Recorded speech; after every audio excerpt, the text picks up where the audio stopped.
Good morning. I am Esther Cohen, the Director of the High Care Program at the Jewish Community Foundation of the Jewish Federation of Broward County. Welcome to our first of 3 High Care Educational Webinar Series. Did you know? Your Health COVID Update. Today, you'll hear from Dr. Michael Estreicher, who is a board-certified emergency physician. He is the Assistant Medical Director of the Emergency Department at Memorial Pembroke Hospital. We are proud that Memorial Healthcare System is a corporate partner of our federation. Immediately following his presentation, there will be a Q&A. Please enter your questions on the Q&A function located at the bottom of your screen. It gives me great pleasure to introduce you to Federation's High Care Chair, Carol Lasik. My name is Carol Lasik, and I am the chair of your High Care program offered through the Jewish Community Foundation of the Jewish Federation of Broward. When I was asked to chair this program, my initial response was, wow, what a great idea. A program that can coordinate so many of the concerns that you have when you're taking care of your loved ones, concerns like finding the right help, the right placement of where they should live, managing their meds, their equipment, even their doctor's appointments, or even their safety issues. You see, back in 2005, I really was the caretaker, not only for my mom, but my husband's both parents. And boy, could I have used the help then. It was extremely challenging, and I really didn't have anyone to turn to. And I wish High Care was available when I needed them back in 2005. But they are available to us now. It's here as your advocate when you're confronted with the challenges of aging and health-related concerns. And our professional High Care team is your extended family, ensuring that your life is filled with dignity and quality of care. It gives me great pleasure and honor to introduce our speaker, Dr. Michael Estreicher. He's board-certified emergency physician at Memorial Healthcare System. He's also the Assistant Medical Director of the Emergency Department at Memorial Pembroke Hospital. His interests include airway management, critical care, education, optimizing human behavior under stress.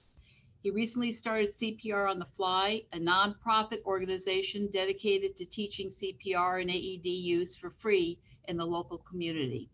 He earned his medical degree from Sackler School of Medicine in 2010 and completed his residencies at Thomas Jefferson University Hospital in 2013. He has emergency medicine certifications and American Board of Emergency Medicine. His real claim to fame, though, is his wife, Jackie Kornbluth, who I personally know from childhood and actually carpool with, and his 3 adorable children. He enjoys hiking, skiing, cooking, and hanging out with his family on the beach when he's not working in the emergency department or teaching in the field. Help me welcome to the screen, Dr. Estreicher. Thank you very much for having me. I'm honored to be here to present to everybody. We are going to be talking about COVID-19. I'm going to give you a little bit update on everything going on. What I wanted to do was spend some time talking about a few of the issues that we don't know a lot about, and that people have more questions about regarding the types of testing, vaccinations, herd immunity, and kind of what's going on our landscape in Broward right now. And we'll touch a little bit about the disease itself, but I have a feeling that a lot of people already know about a lot of the symptoms and things like that that we see in the hospital. So this here is basically what it looks like now as of the end of last week. We are moving definitely as a county in the right direction. This is looking at the percent positive cases that are going on in Broward right now. It's dipped all the way below 5% on the far end right of the graph, which is fantastic compared to our July peak just above 15% and one day above 20%. So as far as Broward, we're definitely moving in the right direction.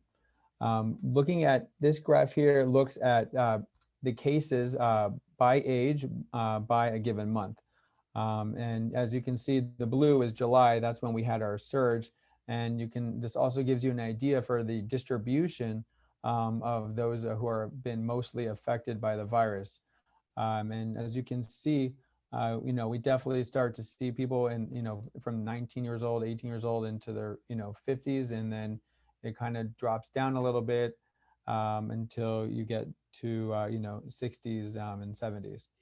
And then in the earlier age groups, although we do see cases with children, they don't seem to, it doesn't mean that they're not infected, the fact that those numbers are lower, but there were quarantines. And also we think that not all children are necessarily showing symptoms as well. And a lot of that has implications for, opening schools back up, going back to the workforce and things like that. Looking at this graph here, we're looking at hospitalization rates. And you definitely can see that basically as you get older, the more likely you are to be hospitalized compared to the younger population. And part of the reason of that has a lot to do with, ages, older people, and just the comorbidities that people have. We see a lot that this disease really affects people who have, cardiovascular diseases like diabetes, high blood pressure. Those are some of the major ones that we see. Obesity is another one, and unfortunately, as we get older, a lot of us collect those illnesses, and those make us more susceptible. Which is to say is also fairly similar to flu. Very similar. Patients with those comorbidities are also more greatly affected by the flu as well. On this graph, what we're looking at is a map of the world, obviously, and what we're trying to look at is where are the current hotspots right now. So the darker the color, the more it is a hotspot. So I'll point our attention to we have Spain over here, France over here, and I believe that's Czechoslovakia or Czech Republic over here, and down here we have Peru and Argentina. And those are the major hotspots right now in the world. Obviously, United States and Brazil are still there, but not quite as increasing at that fast of a rate. And this here basically takes another look at that graph or that in this distribution. So basically, the U.S. is the orange line, and so you could see our high initial peak here in April. And that's really was primarily because of New York. Then we kind of leveled out a little bit with social distancing, quarantines, and so forth. And then over the summer, as a country, we really started to peak everywhere else, including Florida, as you already know. We have Israel here in green. And then we also have, I'm sorry, India's over here. Israel's the darker green down here. And then we also have a lot of the European countries, which is really what I wanted to bring our attention to, are starting to peak again right now, including France, the United Kingdom, and some of the South American countries. But that's really what I wanted to show you where things are happening right now. So looking here, again, kind of illustrates that. You can see here We got France over here with their initial peak, and then you can see how they're peaking again. Same thing in Russia, same thing in the UK, and then similarly in Israel. They had locked down, then they had that little blip back in May when they started to go back to school. And then again, you can see they're starting to surge again. Recently, they had been, I think, around 7,000 or 8,000 cases a day, but now on full lockdown, as probably many of you already know. So this slide here was really to show everybody that COVID-19 is really, I don't want to get into too much detail, but COVID-19 is really not just a disease of the lungs. Although the lungs are first affected, it's really called an endotheliitis. The endothelium cells, those are like the linings of the blood cells, and they really become inflamed. And since we have lining for blood cells all over our body, the virus affects organs all over the body. So, we're looking at the lungs here. We're looking at vessels in the heart. We see things like strokes. We see blood clots in the lungs. We see injury to the kidneys. They say that the virus climbs up nerve endings in the nose and affects our sense of taste and smell. And then we see that we have blood cell lining the intestines as well. So we see a lot of abdominal cramping, diarrhea, things like that. So this is really a disease that hits everywhere in the body. The point of entry is definitely at first probably the lungs and even into the nose. And then as depending on your individual susceptibilities, it starts to, it can wreak havoc across the rest of your body. What I wanted to get into a little bit was on testing, because I've noticed from questions I've received in the community, there's a good amount of confusion. So there's a couple different tests that we use. The first one is called PCR. That's the most common test that everybody gets, where you go and they either stick a thing in your nose or in your mouth, and basically you wait a couple of days. That is the most sensitive test we have. That's the test that we use when we want to do contact tracing, when there's a positive result, when we're trying to identify if we think you have the virus, in an acute setting, if you have symptoms, for example. Basically, as an overview of what PCR is, basically they're going into the nose, they're trying to collect some viral particle, and from that viral particle, they use some molecules in a lab, and then they basically replicate the virus over and over and over again in order to get a larger sample of it, and then they can see if it's positive or negative. Again, this is basically the gold standard test. It's the most sensitive test that we have. And the results typically take 1 to 3 days. I would say in some instances, it is almost too sensitive, because sometimes we are finding that people will test positive for months and months and months. And we don't think that that's a live virus in the nose, but possibly dead particles. Actually, as a small anecdote, in our hospital, we had a patient who came from an assisted living facility, tested positive for months and months, and starting like in March, and he was fine through the summer, and then but he couldn't go back because he was still testing positive, and then eventually, finally, he had a negative test on the wedding of his 60th wedding anniversary, and his wife met him at the hospital to take him back, which was a really nice story. So keep onward. So the next test that we have is called as an antibody test. So a lot of times you might see an antibody test marketed as like, oh, it's a rapid test. You'll get a result in 15 minutes, and it'll tell you if you have the virus or not. What's good about an antibody test is that it can tell you if you had an infection. However, there's a window of time period where you could test positive, but your body hasn't made antibodies yet. And so you would miss that window where you are infected and spreading infection, but you're testing negative. So the antibody test really doesn't have any use right now, as far as determining if a person has active infection. It can tell you if you've had an infection in the past, and sometimes that's useful when we're looking at other syndromes and post-infectious illnesses caused by COVID-19, because we want to know if you had the virus in the past. But when it comes to diagnosing an acute infection, this is definitely not the test you want to be using. So if you're ever talking to someone about getting a test, or you see a rapid test, you want to ask them if it's an antibody test. Another rapid test we have is called the antigen test. The antigen test is another type of test where, again, they do a swab in your nose, and they're trying to pick up these proteins from the virus, and then they want to see if those proteins match against antibodies in the test cartridge. And then if it does, then we know that if it lights up, then we know that you basically have the virus.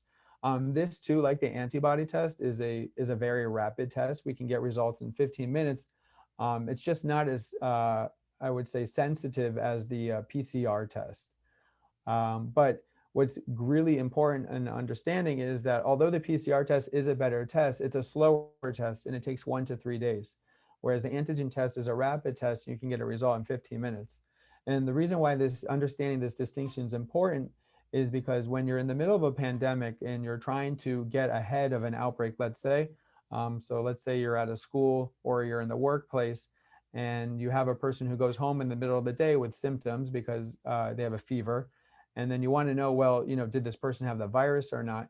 What you can do is you can test that person, and if they test positive, within 15 minutes you'll know that that person was positive, and then you'll be able to make a decision about what to do with the rest of your workforce, the rest of the students in the school. And a lot of public health officials are, really believe that the key to getting ahead in a pandemic is really having rapid tests. So we do sacrifice a little bit of the sensitivity, how good the test is at picking up the virus for the rapidity of the result, but it can definitely help. And if you do a rapid test, this rapid antigen test, I should say, if the test is negative and you have symptoms, then you still want to go ahead and get the gold standard test, the PCR test. This here, I just wanted to show you. If you're looking at the left side of the screen, at the top left is what a CAT scan of normal looking lungs. So if here you can see all this black, this is all just lung tissue. And the white part here is their airways, and this over here is the heart. And below here is an X-ray of the lungs. Again, this black part here are the lungs. This over here is the heart, the white part in the middle, and the things going across are bones. And when a person gets COVID-19, they often get a pneumonia, and the pneumonia causes what causes a lot of the respiratory problems. And you can see all these white spots here in the black. And those are basically, that's infection in the lungs on both sides of the lungs. And you can see it again here on the X-ray as well. I wanted to take a minute also to talk about flu vaccination and why that's important. So this year, we are, like every year, we're rolling out flu vaccine. The reason this is important is because the vaccination itself really prevents a lot of hospitalizations, 58,000 hospitalizations. It can prevent flu illness, and it can even just prevent, going to the doctor to get, have a visit for something that might be flu related. And more than any year in the past, this is important, is because with the flu, adding more potential hospital visits, we have that much more of a capability of overwhelming our healthcare system. A lot of the quarantine that we have going on is not only to prevent people from getting ill, but also to prevent the healthcare systems from being overwhelmed.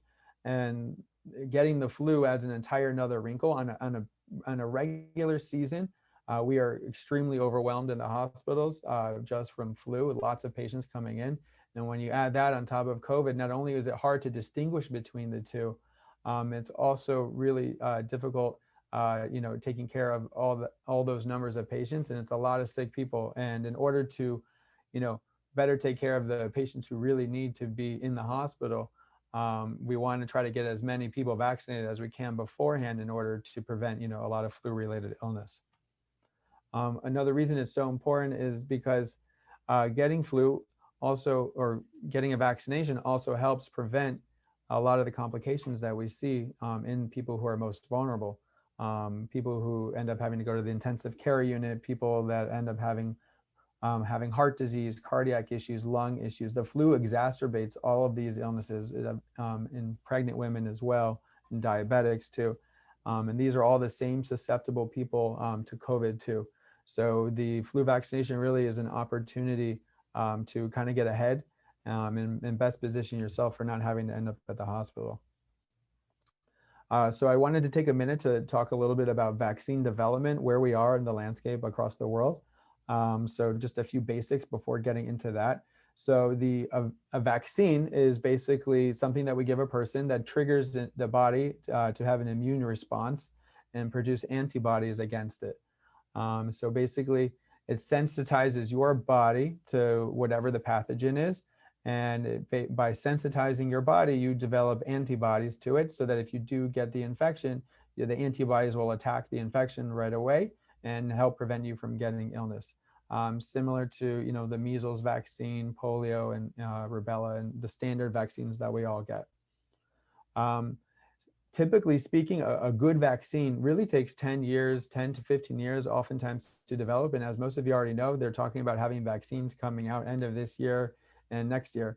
Never before have we been in a position where the entire world has mobilized on one solely focused agenda for it. And that's probably has to do with the rapidity. But with the rapidity of getting out a vaccine, we do sacrifice a little bit of safety in the sense that there's not enough time to allow it to pass to see, what are the side effects of this vaccine. And so there is that trade-off. With the vaccine for COVID, there's a couple of different things. This illustration on the left side is an illustration of the virus, and there's 3 different mechanisms that they have for developing a vaccine.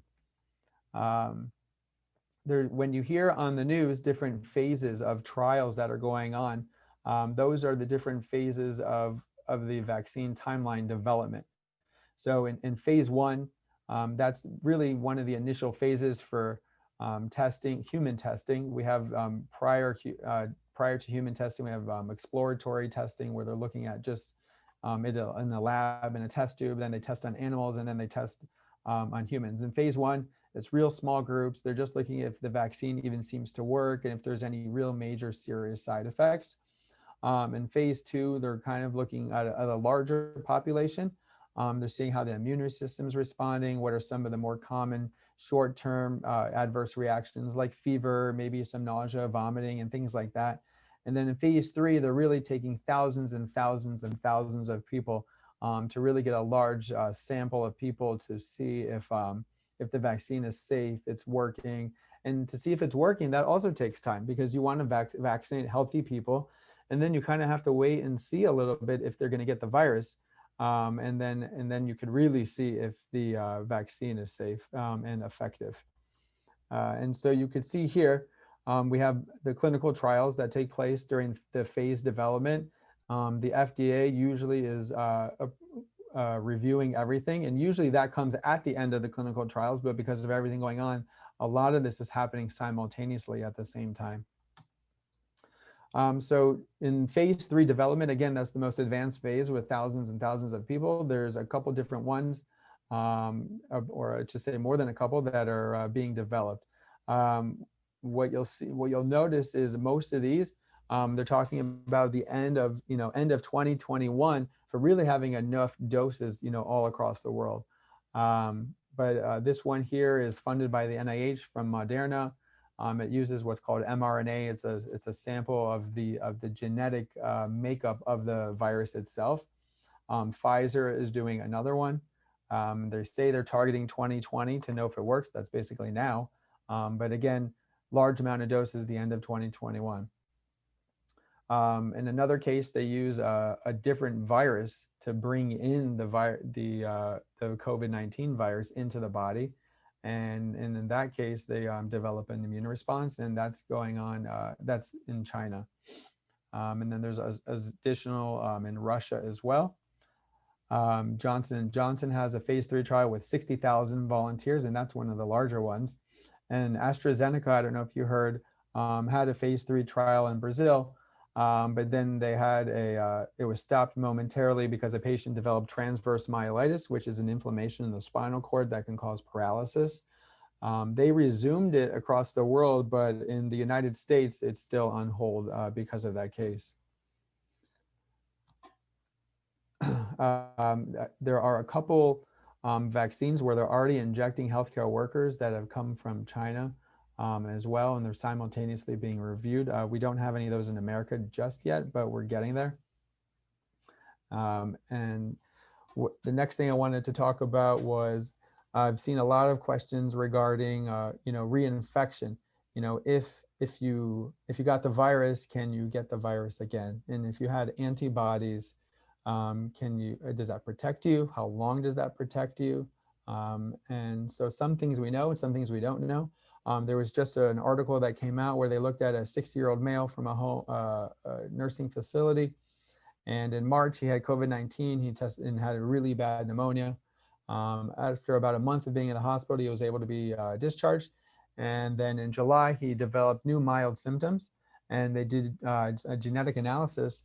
And they basically found that the person had 2 separate infection events. And so he was reinfected, so to speak. And then there are other reports from Nevada and Hong Kong where similarly, there were people that became reinfected as well. So we don't have any large studies on this, but we do know that there are case reports of people becoming reinfected, which is why the CDC has said the antibodies that we see right now in people who have had the virus, we only really consider them as being protective for at most 3 months. But even then, we still don't know what level of antibody you need in order to confer immunity. So what we're seeing is that some people develop a very strong immune response and have antibodies that last for a while, and some develop weaker immune responses and they don't have antibodies that last for as long of a time. And based on that, you can have a potential to become reinfected.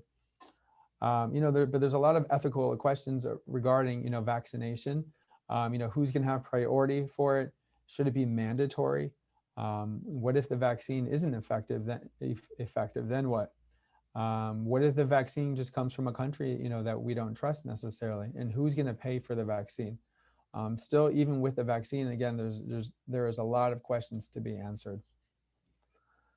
Another topic I wanted to bring up was called co-infections. Co-infections are basically when you get the COVID-19, or let's say you get flu, can you also have COVID-19 at the same time? Or if you have pneumonia, can you also get COVID-19 at the same time? In the beginning, back in like March, February, we thought that, if you had COVID-19, the likelihood of you having another virus at the same time was pretty low.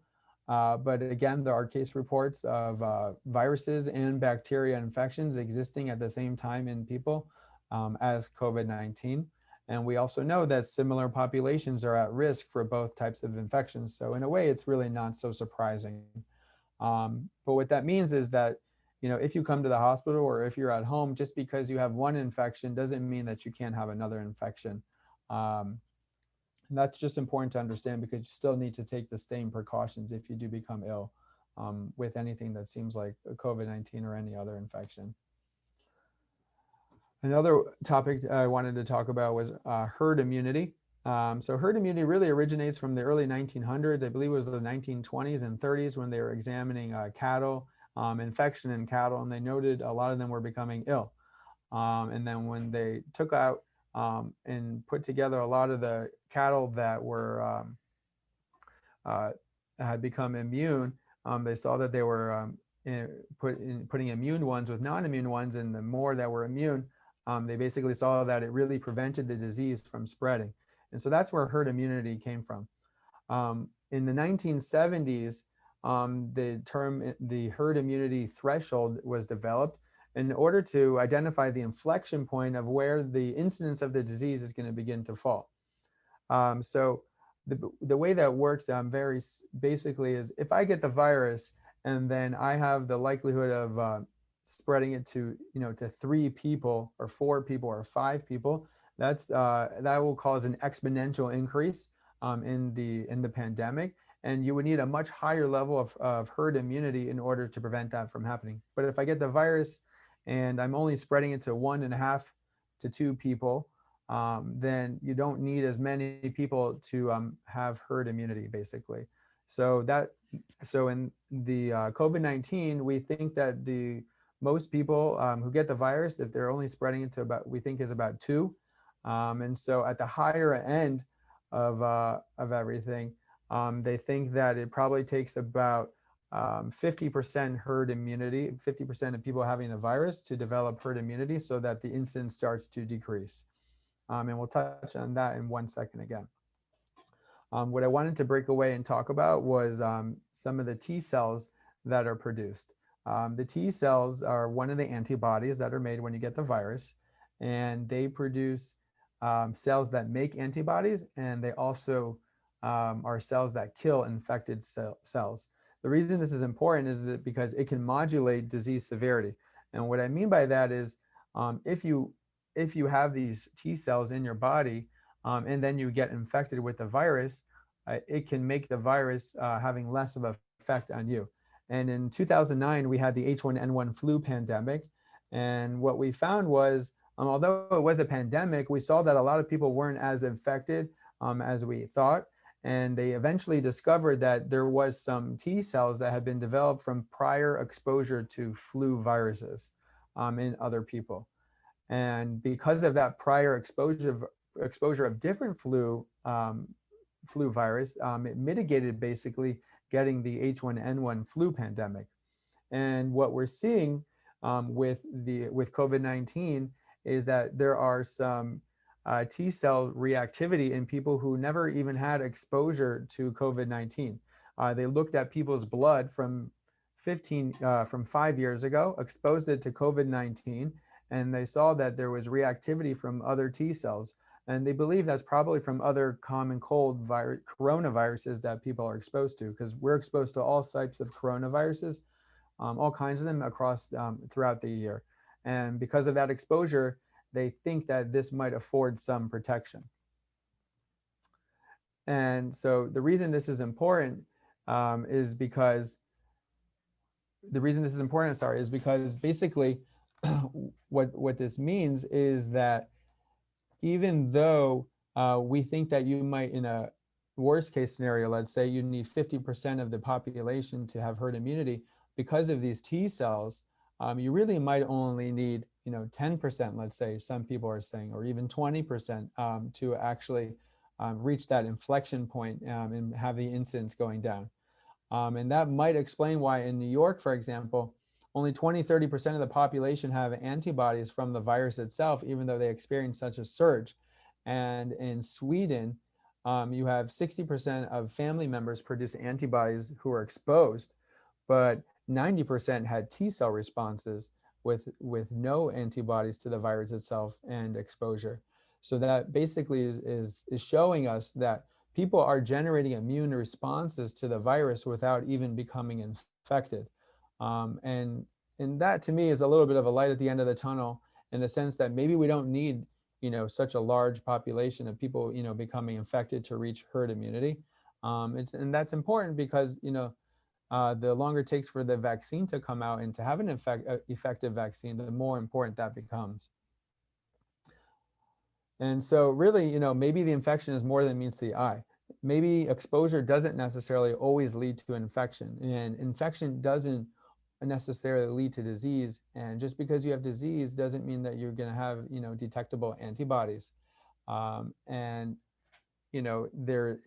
it's to us, it's just much more complex than simply, you get the virus, you get infected, and you make these antibodies. And as the more time passes, like anything in medicine, the more we realize there's many layers of complexity that play a role. And I think here, again, that's really maybe a little bit the light at the end of the tunnel for us. And this is the last slide I wanted to talk about as a reminder. We have a viral particle here in the middle, and you always should ask yourself, if you're at an event or in a public place, if your event is kosher COVID. Like the sukkah here on the top left is 3 walls with an opening. They have some pods here in the bottom left to have some separation. So, we can still have holidays, and, we can still have events and, milestone things that happen in life. We just need to take some extra cautions right now to keep ourselves safe. And that's it.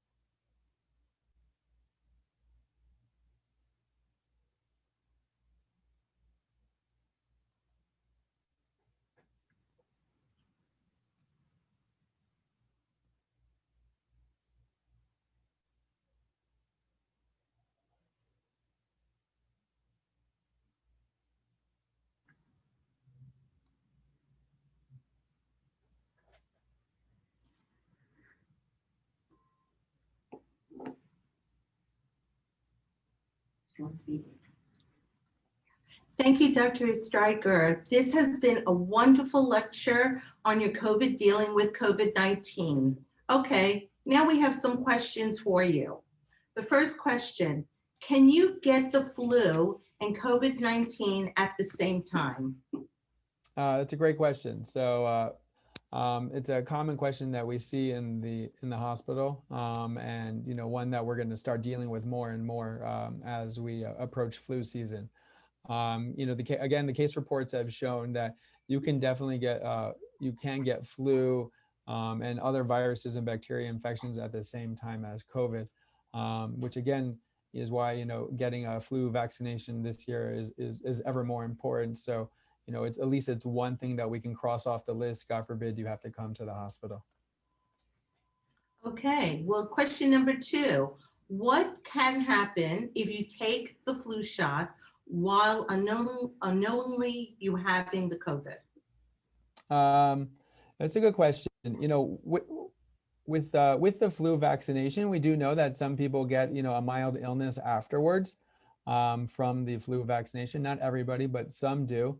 And so I would say, if you have COVID-19 or have active infection, that wouldn't be the time to get a flu vaccination. You definitely would want to wait till you're not having any symptoms and feeling asymptomatic.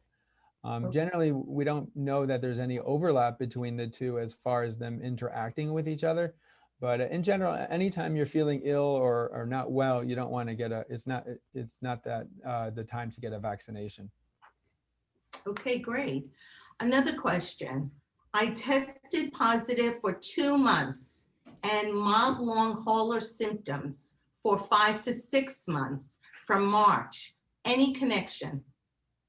Sorry, I missed the second part of the question. You tested positive for 2 months? For 2 months Mm-hmm. and mild long hauler symptoms for 5 to 6 months from March. Is there any connection?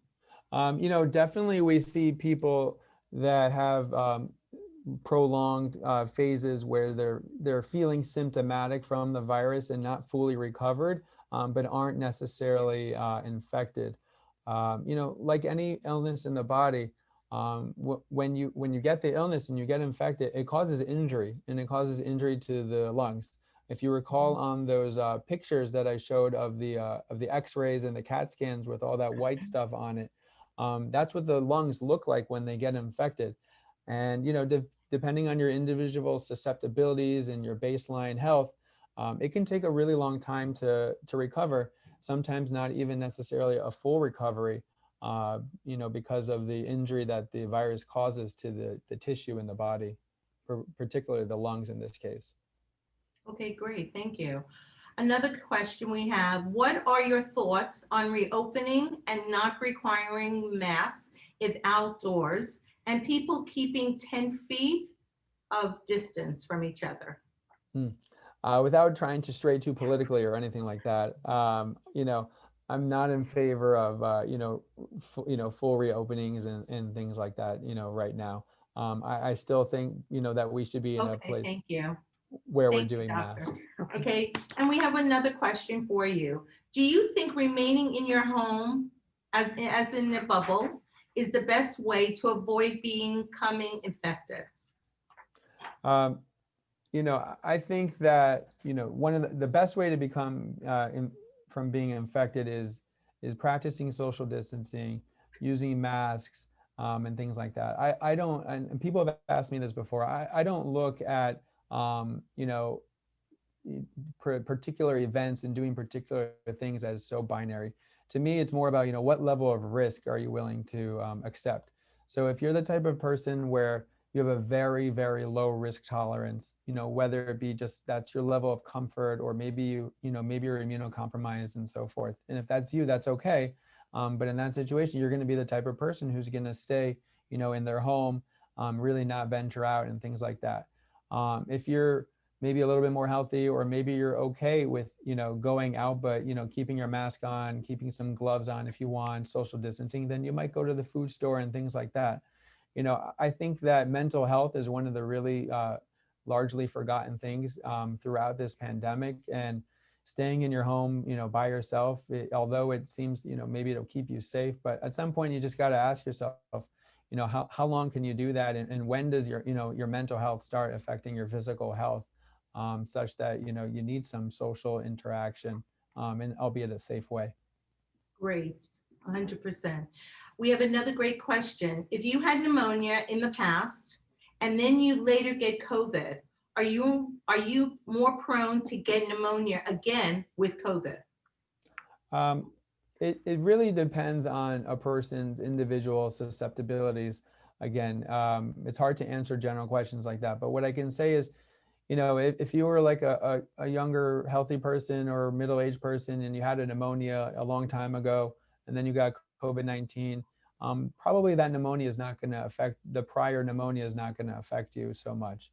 But if you're a person who you have, maybe you were a smoker and you had emphysema, or you're immunocompromised, or you had lung cancer and you had a lot of lung issues and things like that, then certainly you might have some already baseline compromise of your lungs, and having COVID-19 at that point would make you more susceptible to a more severe disease course.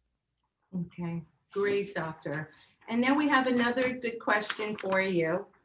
I've heard there is a positive correlation between the length of time someone is exposed to an affected person and the severity of their own case if they catch it.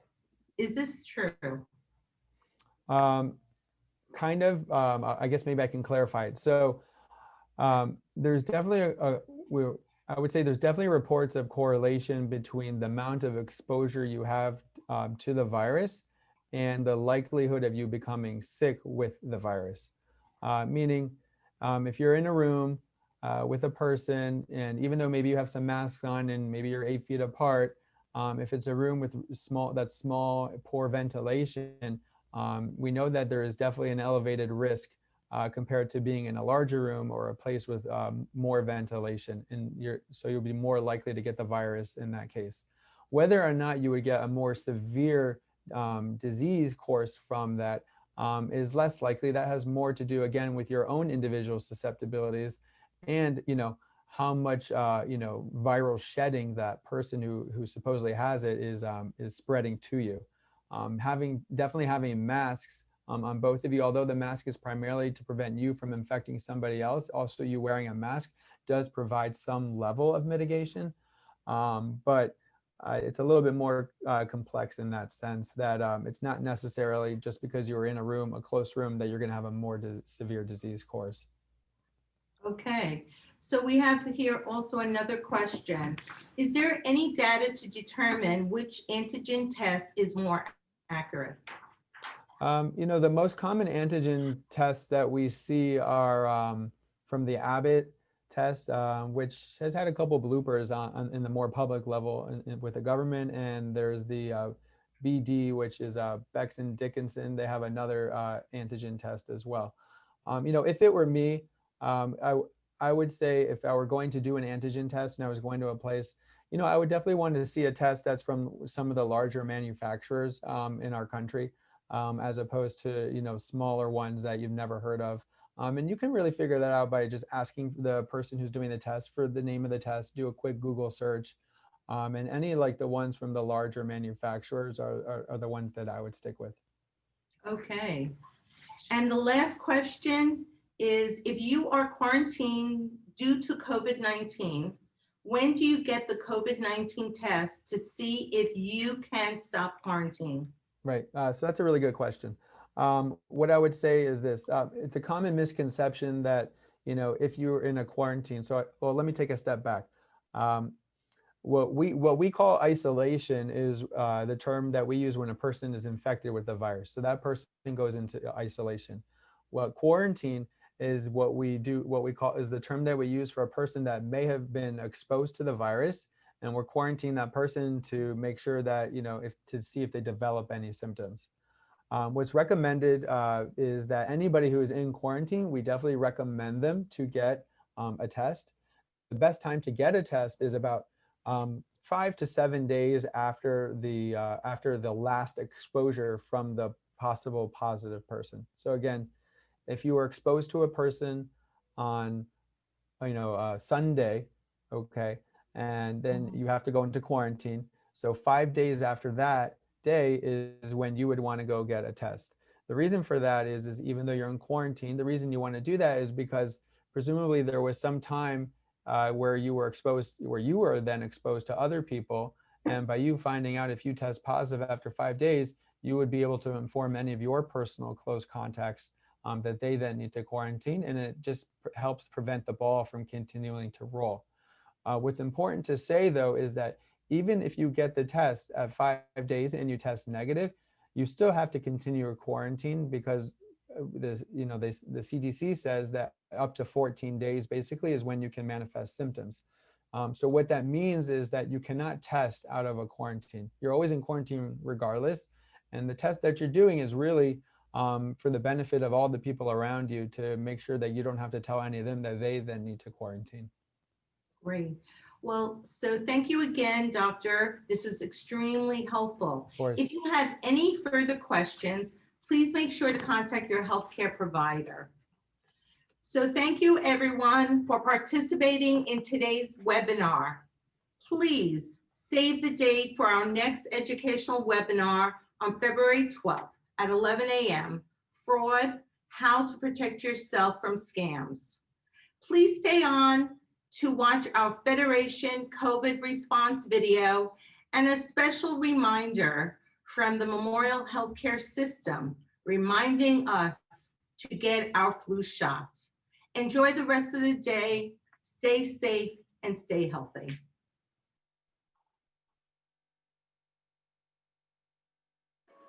The Jewish Federation of Broward County acts in concert with its network of beneficiary agencies to safeguard educational and social needs, perpetuate Jewish tradition and heritage, and ensure the continuity and survival of Israel and Jewish communities around the world. During this pandemic, we've played critical roles, such as working with agencies to prepare their operations in these new unprecedented times. We've sourced materials from personal protective equipment to food, and we became the lead agency for information on the SBA CARES Act loan, both in the Jewish community as well as in the secular community. We stayed on top of the needs of our community through direct communication with service providers, government officials, nonprofit partners, and made calls to our community members and various vulnerable population groups. In addition, we continued our annual campaign and initiated an emergency assistance program. The Jewish Federation of Broward County approved a $1.5 million relief fund, with the first wave being allocated and focused on emergency response to ensure access to food, safe shelter, and much-needed emotional support. Additional funds will be released to Keystone institutions, program grants, and funding for efforts to maximize available governmental assistance for agencies, institutions, and client groups. Nationally and globally, we are seeing services stretched to their limits. Agencies that once were considered to have solid financial footing are in a crisis situation with the potential for closure. Certain organizations that rely on members with customer-facing programs and fee-for-service are struggling. They have seen their revenue fall, and the longer this continues, the less likely members will pay. Social service programs that provide vital services during crisis times are continuing to service the community, but are struggling to bring in the funds, find the volunteers, and locate necessary goods and supplies. Innovative institutions and educational programs have completely moved online and are going forward with new models of teaching to continue showing their relevance. In times like these, your dollars and your support play a crucial and vital role. We are stronger when we are together. Please consider donating to the Jewish Federation of Broward County to make a difference today and ensure our community can thrive tomorrow.